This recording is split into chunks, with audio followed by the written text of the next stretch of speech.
हेल' लोगोफोर, खान्थालखौ गोथां जालाय गोमोन जालाय मेंग्लिनाय मोनबाय आरोना। ओमफ्राय एसे आलादा जानोसै होननानै बे आसि फिसा फिसाया टेस्टआ बेलेग जाथारो आरोना, बेखौ लानो हाबा मोजांसिन जायो।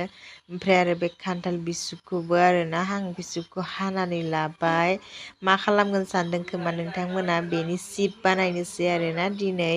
ओमफ्राय नै आं हाना लानानै रेडि आरो फिसा फिसा फिसा हायोब्ला मोजांसिन जायो नालाय। ओमफ्राय नै थाव होनानै आं बेयावहा जेबो एड खालामला आरोना, संख्रिदो आरो हालदैल', मस्ला मस्लि जेबो एड खालामला।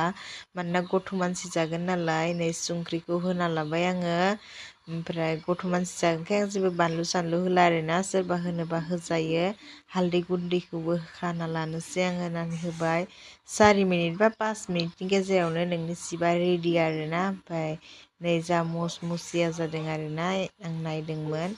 सोरबा बानायना जायाखैबा जाना नायदों, खान्थालखौ बेसेबां गोथां जानो नङा होमबा, गोमोन जानो। बेबायदिबो जाना ट्राइ खालामना नाय। Thank you.